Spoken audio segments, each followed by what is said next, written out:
walang pinoprotektahan, walang kasinungalingan, serbisyong totoo lang.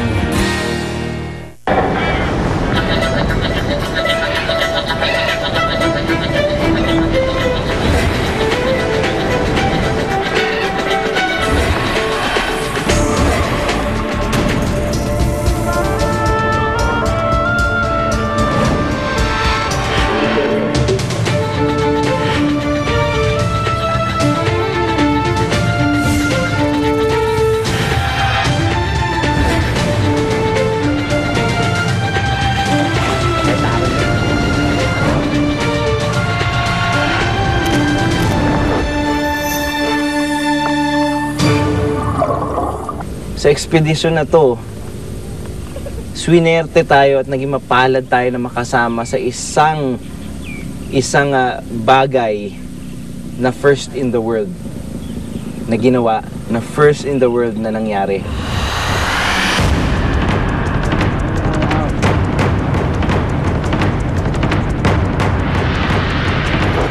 Isang halimaw ang sinasabi nakatira sa Mae Klong River sa Thailand. Kasing haba raw ito ng 2 tao. Mabigat pa sa 10 sakong bigas at may nakakalasong panusok. Sa mga susunod na araw, ito ang hahanapin at kikilalanin ko. Siyempre, unang-una na-excite ako kasi ito yung kauna-unahang out of the country assignment ko sa Borneo.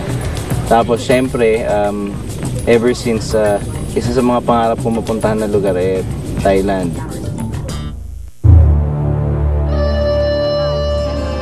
Tulad ng Pilipinas, ang Thailand ay bansang tropiko o may mainit na klima.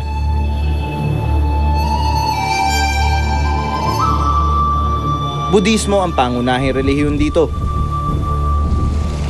At di tulad ng Pilipinas na pulo-pulo, ang malaking bahagi ng Thailand ay landlocked o napapaligiran ng kalupaan.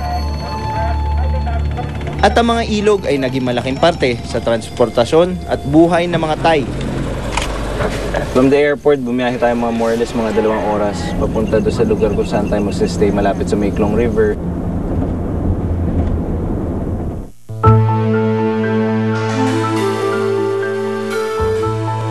Sa maputik na tubig ng Mae Klong River daw, naglalagi ang mga higante. Dry bag natin ang mga importante. Sa mga ubong bangka, wala. Marami mga ekspertong anglers mula sa iba't ibang panig ng mundo ang sumusubok na hanapin ito.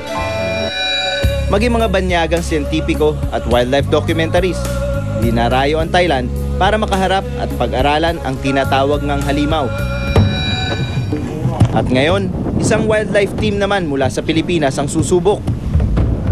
Bukod pa sa dambuhala ang isdang kilala bilang prakaben, sinasabing pinangingilagan ng halimaw ng ilog dahil simbolo ito ng kamalasan. At may panusok rin itong nakakalason at posibleng nakamamatay. So itong mga giant, nababalot nga sila sa misteryo at sa alamat. According dun sa isang legend nila na nanggaling pa sa Ramayana, ito daw isdang to, nakukumpara nila sa isang Diyos na nagkukos ng eclipse. Na in turn, nagdadala ng malas at bad luck, ill omen, hindi magandang pangitain. Malaki-laki ang aking pakay. Kaya sasamahan kami ng isang grupong eksperto sa paghuli ng mga higanteng isda, ang Fish Siam. Yung team na nakasama natin, again, mga locals sila na na-train kung paano ang tamang pag-handle ng paghuhuli o pag-fish ng mga ganito kalaking mga isda. Para mapatunayan kung talagang dambuhala nga ang mga ito, maghahanda kami ng mga pamain.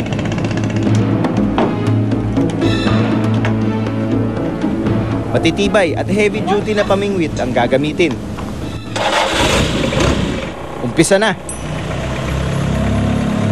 Ang Mae Klong is, lalo na doon sa medyo malapit na sa Bukana kung nasan tayo, nagni-meet na yung freshwater, saltwater dyan eh.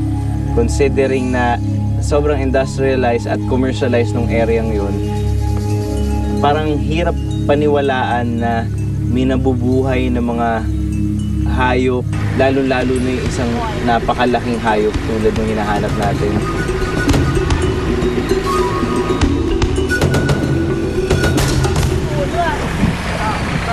Pinaka-importante para mahuli mo sila is yung magpain ng buya nila. Ginagawa nilang palutang itong mga plastic na buyan, na plastic bottles na to para maging buya.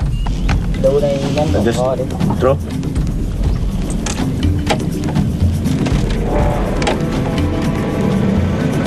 Pinipinturahan nila ng parang neon orange para very visible siya above water.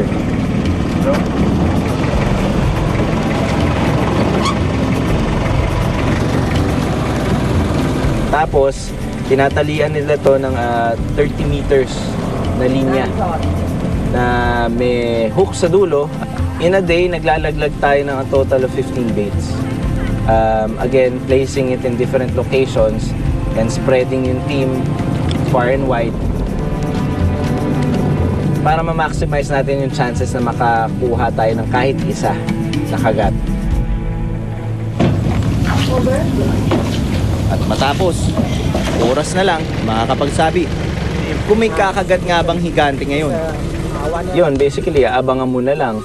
Ang best time talaga nga niyan is sinasabi nila pag medyo patag pa ang tubig o yung medyo mabagal lang yung agos. Pero medyo pag bumabandang hapon na, and sometimes may mga okasyon na bigla na lang, hindi natin masabi, magbabago yung agos, lalakas. Mukhang paumpisa pa nga lang ang ekspedisyon, eto na agad ang aberya. Mga 30 minutes later, kinailangan nating iahon uli mga buya natin dahil lumakas yung agos palabas. Kinokonekta daw yung tali.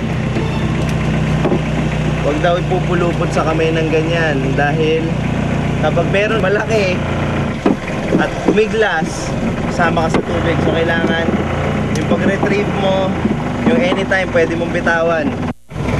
At parang may nakakapit na sa isang pain. There's a catch! Sana ay pumabor din sa amin ang agos. At higante na nga sana ang mahuli.